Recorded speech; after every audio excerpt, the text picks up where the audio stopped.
본 말씀을 가지고 로마도 보아야 하리라는 제목으로 말씀의 은혜를 나누기 원합니다.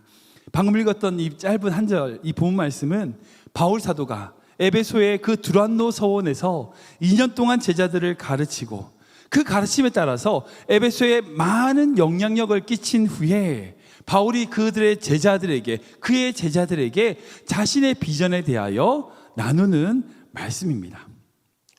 바울이 다메섹에서 예수를 만난 이후에 약 20년이 지난 그 시점에서야, 그때서야 바울은 로마 선교에 대한 그 로마 선교에 대한 비전을 제자들에게 내가 로마도 보아야 하리라는 말로 로마의 제국의 심장인 로마를 향한 자신의 비전과 자신의 꿈을 전하고 있습니다. 비전이라는 것은요, 흔히 눈에 보이지 않는 것을 바라보는 통찰력을 의미합니다. 그래서 지금 자기에게는 아무것도 없지만, 가진 것은 없지만 그 오늘을 뛰어넘어 자신의 미래와 자신의 삶의 방향을 바라보는 시선, 여러분, 그것이 비전입니다. 그래서 그 사람이 비전을 가졌느냐 가지지 않았느냐, 이건요 너무나 중요합니다. 지금은 별반 차이 없는 것 같아요. 그러나 시간이 지나면 지날수록 그 비전을 가진 자와 그렇지 않은 자의 차이는 크게 벌어집니다. 지금 이 시대를 향해서 비전이 없는 시대, 꿈이 없는 시대라 부릅니다. 그것은 지금 이 시대가 그저 현실에 안주하며 자기가 나아가야 될 방향, 그것을 상실한 시대란 의미입니다. 우리는 지금 어떤 모습이든지요, 비전을 가져야 됩니다. 꿈을 가져야 됩니다. 여러분 혹시 크루즈 타보셨는지 모르겠어요. 큰 유람선을 타보신 분들 계실 겁니다. 바다에서 그 많은 사람들을 태우는 그 크고 아름다운 유람선이 있다고 생각해 보세요. 그 배가 정말 아름다워요. 보여요. 근데 만약 그 배가 갈 곳이 없어, 들어갈 수 있는 항구가 없다면, 목표가 없이 그저 바다만 떠도는 배라면, 여러분 그건요 그저 난파선이고 조난선입니다. 아무리 화려하고 아무리 아름다워도요, 그 배는 결국 어느 곳에서 멈출 수밖에 없습니다. 사람과 동물이 다른 점은요, 그저 동물은 자기의 안일만을 위해서 살아가죠. 무언가를 꿈꾸지 않습니다. 있다 하더라도 그저 자신의 생존적인 욕구뿐입니다. 그러나 사람이 그런 동물과 다른 이유는 지금 자리, 그런 곳에, 현실의 안일에 안주하는 것이 아니라 더 높은 가치를 바라보는 눈이, 비전이 있기 때문이라는 거예요. 그런 관점에서 오늘 본문에 그 사도 바울이 로마를 바라보면서 자신의 꿈과 비전을 가졌듯이 우리 또한 하나님의 꿈, 하나님의 비전을 가져야 된다는 겁니다. 뿐만 아니라 우리 교회가 하나님의 꿈, 하나님의 비전을 가져야 됩니다. 사랑하는 여러분, 꿈이 있는 성도, 꿈이 있는 아이들은요 절대 실패하지 않습니다. 망하지 않습니다. 꿈을 가진 교회, 비전을 가진 교회 결코 주저하지 않습니다. 근데 여기서 우리가 살펴봐야 될 게 있어요. 꿈과 비전에 관하여 우리가 혼돈하지 않아야 될 중요한 두 가지가 있는데, 첫 번째는 뭐냐면 꿈과 비전은 망상이 아니라는 거예요. 망상이란 건요, 쉽게 말하면 자기가 바라고 생각하는 것을 뜬구름 잡듯이 무책임하게 바라는 것을 의미합니다. 그러니까 즉 자기가 바라는 것, 그것을 위하여 어떤 행동이나 절제나 노력, 그런 거 없이 그저 머릿속으로만 생각하는 거예요. 그렇게 망상은요 단지 머릿속으로 즐기는 것으로 끝이 납니다. 어떤 행동이나 어떤 것들을 요구하지 않아요. 어떤 책임도 뒤따르지 않습니다. 그와 반대로 꿈과 비전은 자기가 생각하는, 자기가 바라는 것을 향하여 행동이 수반되고 행동이 절제되고 노력하게 되는 거예요. 그것이 망상과 비전의 차이입니다. 그런데 행동이 수반된다고 해도 다 비전인가? 그렇진 않아요. 두 번째로 꿈과 비전은요 야망과 다르다는 거예요. 꿈과 비전은 야망이 아닙니다. 야망이란 것은요, 그것은 현실적인, 실현하기 위하여 구체적인 행동을 수반한다는 면에서 비전과 꿈과 비전과 유사합니다. 그러니까 망상과 구별이 되는 거예요. 그리고 야망을 지닌 사람들은요, 현실에 안주하지 않고 무언가 새로운 목표를 위하여 열심히 나아간다는 면에서는요, 분명히 비전과 거의 동일하게 보이기도 합니다. 그런데 비전은 오늘을 뛰어넘어 긍정적인 방향으로 자기를 개발하며 꿈을 가지고 비전을 이루며 그렇기 때문에 비전을 이루면 이룰수록 어떻게 돼요? 모두에게 유익한 거예요. 어느 누구에도 해가 되지 않습니다. 반면에 야망이라는 것은요, 그 기초가 욕망의 산물이에요. 그러니까 아무리 높은 야망을 가진다 할지라도 그 야망의 근본은 인간의 욕망입니다. 그렇게 야망을 이루는 모든 과정에 있어서 수단과 방법을 가리지 않아요. 따라서 비전과 달리 야망이라는 것은요, 인간의 야망이라는 것은요, 성취되면 성취될수록 자신과 타인을 동시에 해치는 흉기가 되는 거예요. 무언가를 바라고 생각하고 꿈꾸는 것이 꿈과 비전이라면 그것은 단순한 생각, 망상으로 그치는 것이 아니라 행동에 옮겨야 되며, 또한 인간의 욕망의 근거를 두는 것이 아니라 하나님의 말씀과 하나님이 주시는 방향의 근거를 둬야 된다는 거예요. 이런 관점에서 오늘 바울이 가진 꿈과 비전을 함께 묵상해 보면서 우리가 생각함으로 우리 각자가 가져야 될 하나님의 꿈, 하나님의 비전, 그 하나님 앞에서 새롭게 되는 그런 시간 되기를 원합니다. 첫 번째로, 꿈과 비전은 지금 주어진 삶에 최선을 다하는 거예요. 우리가 찍어볼까요? 시작. 꿈과 비전은 지금 주어진 삶에 최선을 다하는 것입니다. 한 번 더 읽겠습니다. 꿈과 비전은 지금 주어진 삶에 최선을 다하는 것입니다. 우리 시편 말씀인데요, 같이 읽어보겠습니다. 시작. 그가 한 사람을 앞서 보내셨으며 요셉이 종으로 팔려도다. 그의 발은 착고를 차고 그의 몸은 쇠사슬에 매었으니 곧 여호와의 말씀이 응할 때까지라. 그의 말씀이 그를 단련하였도다. 아멘. 여러분들, 꿈의 사람 하면 제일 먼저 떠오르는 사람이 누구예요? 방금 읽었죠? 요셉, 야곱의 아들 요셉입니다. 꿈의 사람 하면 성경에서 조금이라도 아시는 분은 바로 이 요셉을 떠올리게 되십니다. 야곱의 아들 이 요셉은요, 어렸을 때부터 아버지의 사랑을 독차지했습니다. 그리고 자신이 아버지와 형들에게 절을 받는 그런 꿈을 꾸고 그 꿈을 자랑함으로써 인해 가지고 시기를 받아 가지고 형들 손에 애굽으로 종으로 팔리죠. 애굽에서 고생하면서 종살이를 합니다. 근데 어떻게 됐어요? 억울하게 누명을 써요. 강간미수범. 억울하게 누명을 쓰고 감옥에 가게 됩니다. 근데 결국 어떻게 됩니까? 그 감옥에서 하나님의 은혜로 애굽의 총리가 되어 많은 사람들을 가뭄에서 구원한다는 이야기가 바로 요셉의 이야기입니다. 방금 읽었던 이 시편 역시 그 요셉에 대하여 말씀하는 부분입니다. 그런데 여러분들, 우리가 요셉의 삶에서 주목해야 될 게 있어요. 그것은 뭐냐? 그의 꿈이 망상에 그치지 않았다는 거예요. 물론 모든 시작은 그의 꿈에서 시작됐습니다. 그 꿈에서 시작됐어요. 근데 그 꿈은 애굽 총리가 됨으로 이루어진 것처럼 보입니다. 그러나 요셉의 꿈은요, 단순히 아버지와 형들이 저를 받겠다, 여러분, 그게 아니었어요. 요셉의 꿈은 하나님이었습니다. 또한 그 꿈은요, 야망이 아니었어요. 만약 이 요셉의 꿈이 야망이었다면 그가 총리 대신 됐을 때 어떻게 했을까요? 형들이 와가지고 자기에게 절할 때 깡그리 다 죽였겠죠. 그때 자기를 팔았던 형들, 미운 형들 다 죽였겠죠. 이 요셉의 꿈은요, 하나님의 말씀으로 단련되고 훈련된 하나님의 비전이었다는 거예요. 만약 그의 꿈이 그런 성과와 그런 결과에 한정되어 있다면 그가 보디발의 집에 종으로 팔렸을 때 그런 종살이 제대로 못했을 겁니다. 아니, 늘 고운 채색의 옷만 입고 나름 대접만 받았던, 그렇게 살았던 요셉이 종으로서 삶을 산다는, 여러분, 그런 거 제대로 못했을 거예요. 뿐만 아니라 자기가 하지도 않았던 죄를 억울하게 누명을 써가지고 감옥에 갇혔어. 여러분, 죽고 싶지 않았을까요? 정말 죽고 싶었을 겁니다. 만약 그의 꿈이 어떤 결과와 어떤 행동의 어떤 성과락이었다면 요셉은 절대 그 상황을 견딜 수 없었을 거예요. 그의 꿈은 하나님이었습니다. 그렇게 요셉은요, 자신의 자리가 종의 자리든 죄수의 자리든, 어찌 보면 애굽의 총리 대신의 자리이든 그 자리에서 하나님과 동행하는 자였다는 거예요.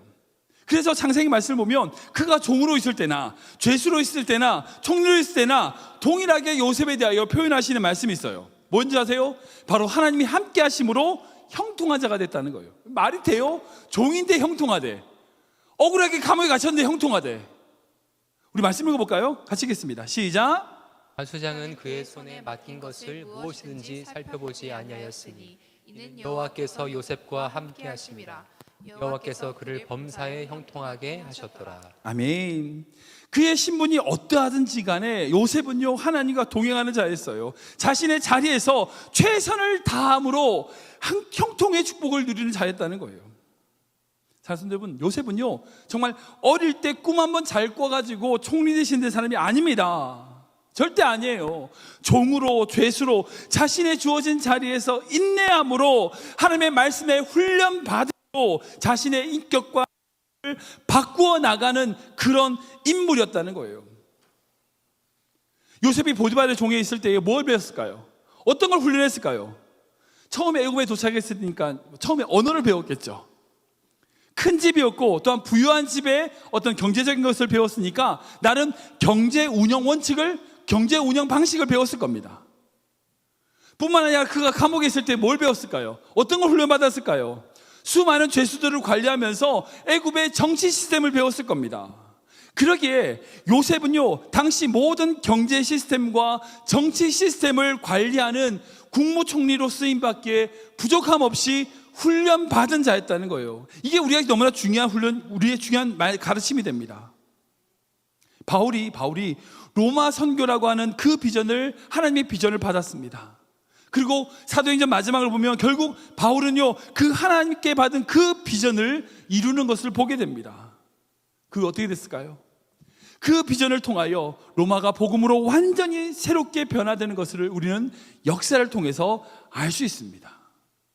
그런데 그 로마 선교, 그 바울의 로마 선교가 어떻게 생겼습니까? 어떻게 이루어졌나요?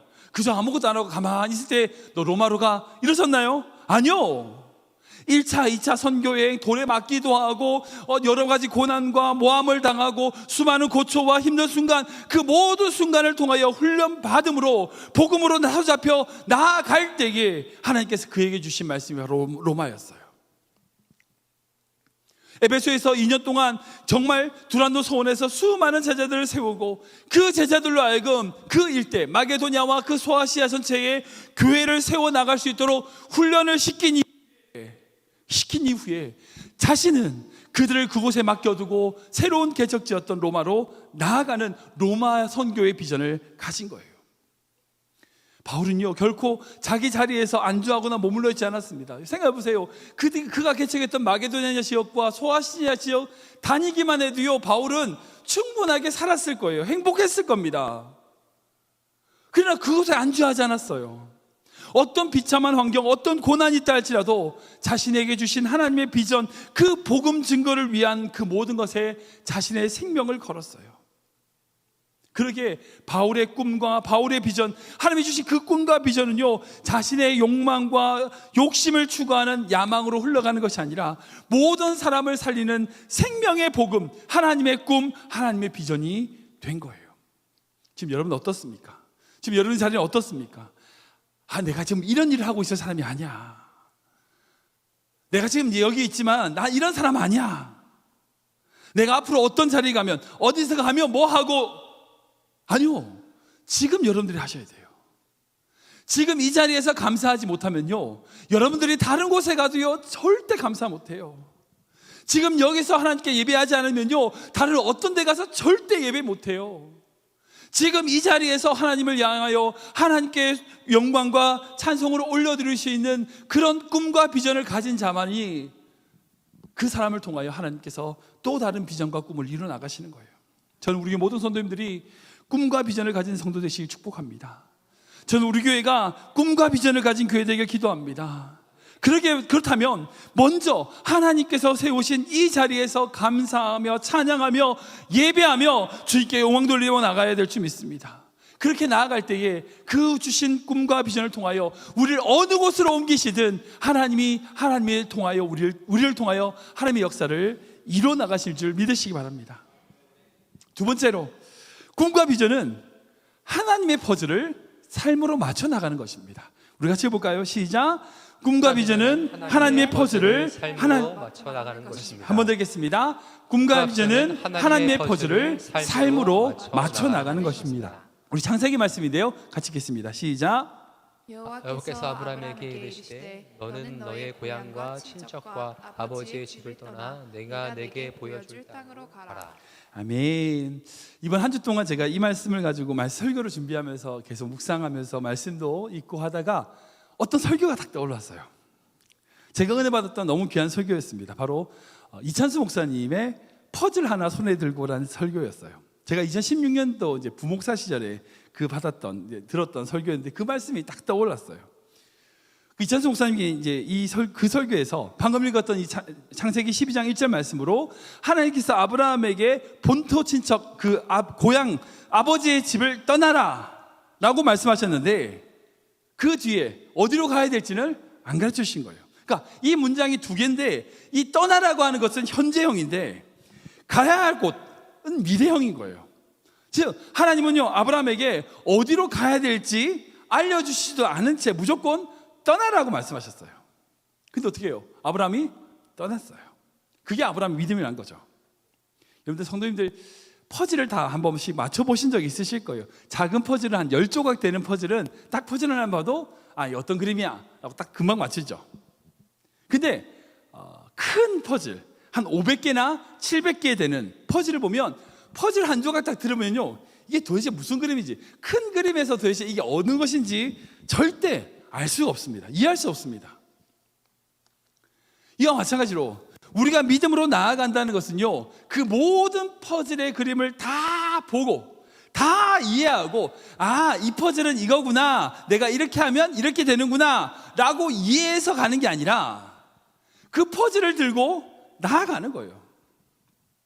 하나님의 큰 그림을 볼 수 없고 이해할 수 없지만 그저 나에게 주시는 말씀을 붙들고 순종으로 나아가는 것이다는 거죠. 이 목사님께서 그렇게 설교하신 거예요. 제가 그때 그 설교 들으면서 은혜 받았죠.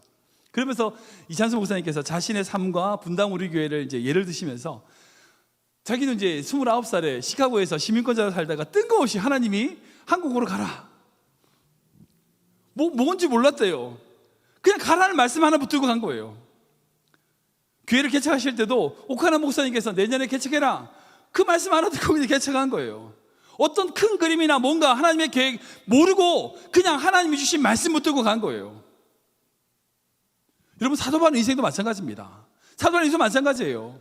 지금 에베소에서 바울이 로마 선교 즉 하나님의 그 비전을 이야기하는 시점은요 바울이 다메섹에서 예수를 만난 이후부터 약 20년이 지난 시점이었어요. 주 대략 30년 내에 예수님을 만나고 난 다음에 12년 정도 자신의 고향 다소에서 집거하고 있다가 바나바의 요청으로 안디옥 교회에서 목회하다가 하나님의 부르심에 따라서 선교를 나갔죠. 우리 계속 말씀 나눴지만 다 아시고 계실 거예요. 근데 그는 결코요 다메섹에서 부름 받았을 때에 하나님께서 바울아 넌 로마를 가야 된다 그런 말씀 듣지 않았어요. 그런 말씀 듣지 않았어요. 그가 그 바나바와 함께 안디옥 교회 목회할 때요 로마 생각도 안 했어요. 선교행 출발할 때도요 로마로 가야 된다 그런 말 생각도 없었습니다. 바울이 젊고 패기가 넘쳤을 때는요 오히려 하나님은요 그를 실패자처럼 자신의 고향에 집거시키셨어요. 장장 12년이었어요. 그 12년 동안 그 젊고 패기가 넘쳤을 때는요 꼼짝 못하게 하신 거예요.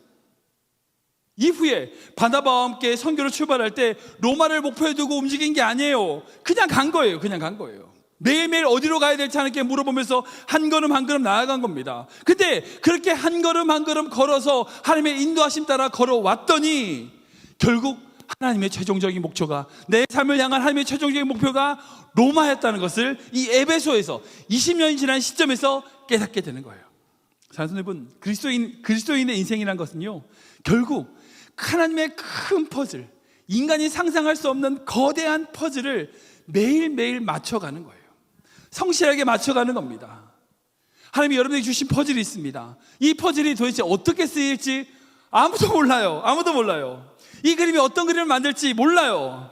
어떤 글씨가 될지도 모릅니다. 그러나 하나님이 주신 퍼즐이기에 그 퍼즐을 하나하나 맞춰가는 거예요. 그러기에 부요하든 가난하든 건강하든 병들었든 성공하든 실패하든 어떤 외부의 환경과 상관없이 주어진 삶의 퍼즐을 맞춰 나가다 보면, 그렇게 맞춰 나가다 보면 어느 순간에 하나님이 보여주시는 거대한 큰 비전이 뚜렷이 보이는 날이 생기는 거예요. 바울은요, 주님께서 그 자신을 통하여 궁극적으로 이루러 가신 그 하나님의 비전, 하나님의 꿈을 깨닫는데 20년이 걸렸어요. 20년이. 그리고 그의 인생을 퍼즐로 만드시는 그 하나님의 비전을 바라보고 난 이후에 그 그림을 그리기 위하여 자신의 남은 전생애를 온전히 던지는 것을 보게 됩니다. 생각해 보세요. 만약 청년 바울이 다메섹에서 주님의 부르심을 받자마자 바로 로마 전도, 로마 선교라는 비전을 내세우면서 말씀으로 준비되지 못한 채, 전도 여행을 통하여 훈련받지 못한 채 그저 로마 제국의 수도로 바로 갔다, 어땠을까요? 어떤 결과인지 모르겠어요. 그러나 바울이 워낙 이제 똑똑한 사람이고 훌륭한 사람이기 때문에 나름 성공한 종교 사업가는 될 수 있을지 몰라도 결코 로마 그 제국을, 그 로마의 모든 백성들을 새롭게 하는 하나님의 사도는, 주님의 사도는 되지 못했을 겁니다. 자신의 야망을 이룰지 몰라도 하나님의 비전을 이루지는 못했을 거예요. 그러기에 바울은요, 매일매일 하나님의 말씀에 붙들려 있었어요. 왜? 내가 어떤 그림인지 모르니까, 큰 그림을 볼 수 없으니까 신실하신 하나님을 믿고 나에게 주어진 그 퍼즐 하나를 맞춰 나가는 거예요. 그렇게 하나님의 비밀을 맡은 자로 충성할 때에 그때 하나님의 놀라운 은혜가 있다는 거예요. 그래서 바울 사도는 이렇게 고백합니다. 우리 같이 읽어보겠습니다. 시작. 사람이 마땅히 그리스도의 일꾼이요 하나님의 비밀을 맡은 자로 여길지어다. 그리고 맡은 자들에게 구할 것은 충성이니라. 아멘. 여러분들, 이 말씀의 순서가 중요합니다. 충성이 먼저가 아니고 일꾼 되는 것, 비밀을 맡은 게 먼저예요.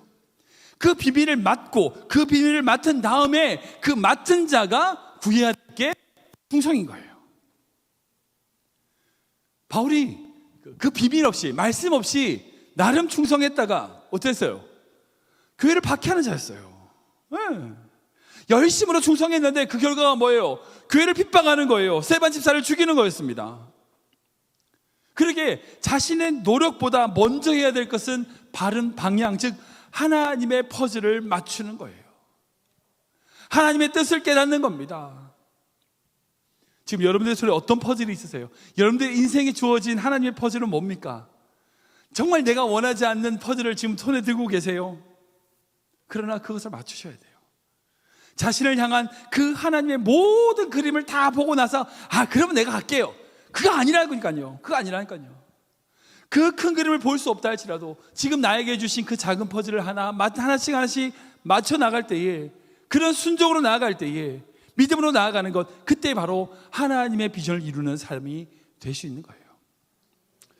말씀 정리하겠습니다. 사도 바울은요, 2년 동안 두란노 서원에서 장기간 말씀을 전했습니다. 제가 지난주 말씀드리면서 그랬잖아요. 그렇게 장기간 말씀을 가르치고 훈련시키고 전하는 바울이 준비가 되어 기록된 말씀, 로마서와 고린도 전후서, 갈라디아서가 쓰여지게 됐어요. 뿐만 아니라 그렇게 장기간 훈련시키고 말씀을 전함으로 말미암아 그렇게 바울에게 배웠던 수많은 제자들이 어떻게 됐습니까? 바울 대신하여 그 모든 마게도냐 지역과 소아시아 지역에 있는 수많은 교회들을 개척하고 섬기는 주의 제자들이 세워지게 됐어요. 이제 말씀 보면 그렇게 준비된 제자들을 마게도냐로 보낸 이후에 바울은 로마 선교의 비전을 선포합니다. 하나님의 원대한 꿈인 로마 선교의 비전이었어요. 바울의 꿈과 비전은요, 결코 망상이 아닙니다. 그는 하나님의 꿈과 비전을 위하여 자신의 모든 것을 걸었어요. 삶의 최선을 다하여 주님을 따라갔습니다. 자신의 생명을 조금 더 아깝게 여기지 않았어요. 또한 바울의 꿈과 비전은 결코 야망이 아니었습니다.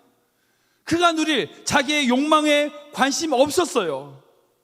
젊었을 때 교회를 박해하던 자기 자신에 대하여 죄인 중에 괴수라고 하면서 죽을 때까지 회개하며 그 은혜로 말미암아 내가 사랑합니다라고 주님의 은혜만을 붙들었던 자였어요.